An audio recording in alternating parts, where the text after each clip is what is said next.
I started this kind of work with housing because I seen that there was a need. There was a lack of housing and the rent was too high.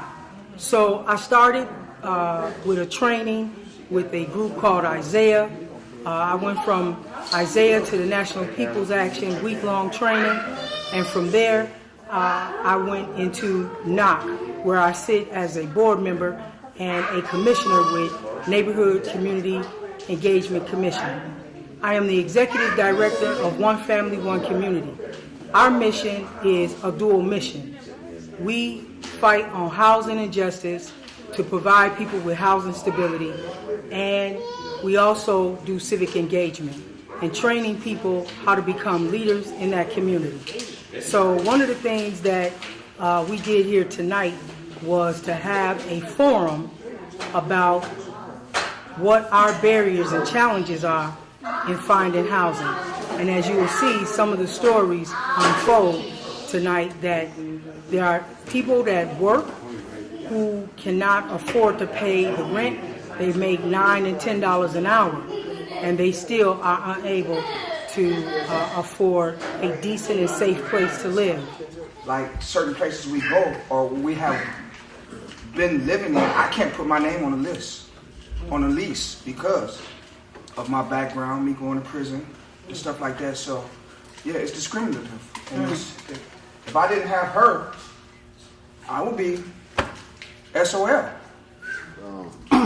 I moved to Minnesota with my baby moms, and me and her had a place together. It was in her name, so we split up. She left, went back to Cali, and I got like a little couple drug charges from my past. So it's been kind of hard for me to rent an apartment too, you know. I ain't been having too much luck, you know, and the pay don't balance out with the job in the apartment. Yeah, it don't balance out together. The average one bedroom here is like $800 or more, and they're not paying enough money where you could pay that and do what you need to do and still have. For a 2-bedroom, what they ask in Minnesota is ridiculous compared to some states. And then with them, with the wages, doesn't match. So the cost of living here is way too much if you're only paying somebody $9 or $10, and then they have to pay $800 for a 1-bedroom.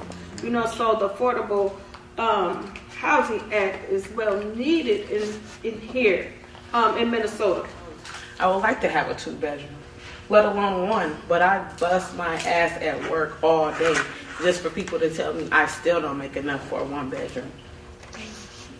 And when you gotta pay for you and your daughter $225 for both of you, that's $10 a day. That's $200 a month. That don't even include your rent. That don't include shoes. That don't include clothes. That don't include your food. That don't include nothing. Insurance? It don't include nothing. Child care? That don't include nothing.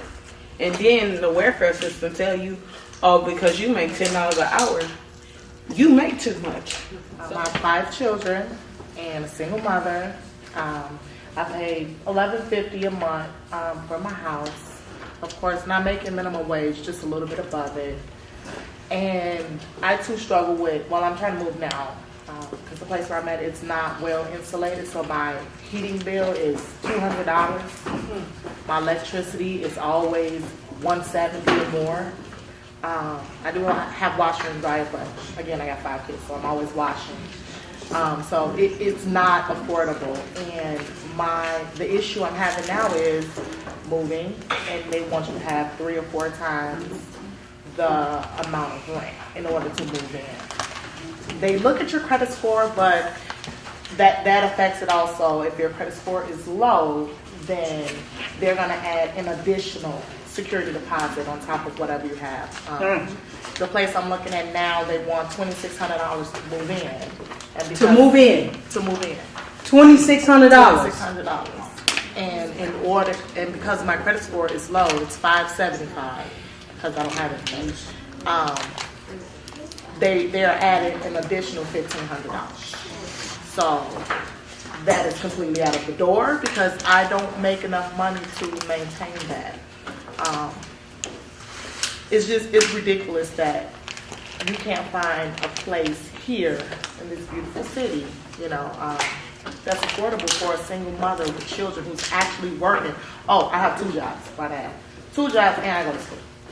But I still don't have enough to move into my own place. I don't even have enough to save to get into a new place. So. And I got my associates in business management, hoping that I will get a better job.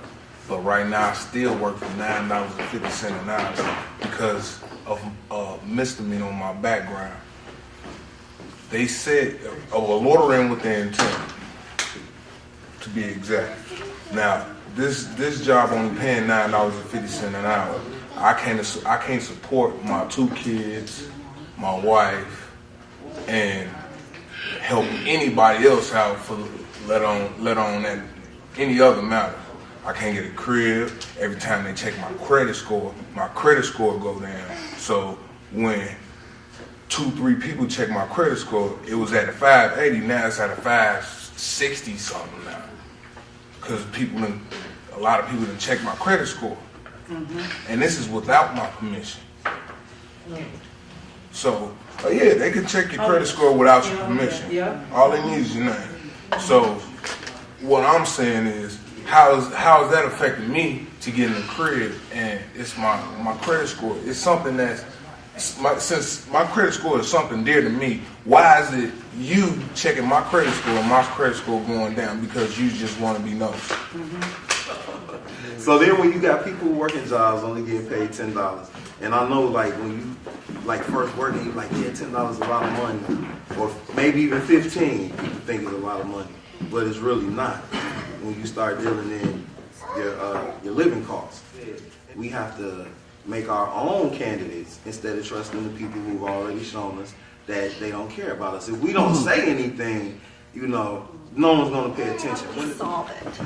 When people hear affordable housing, and I work in a neighborhood, when they hear affordable housing, they're associated like with bad people.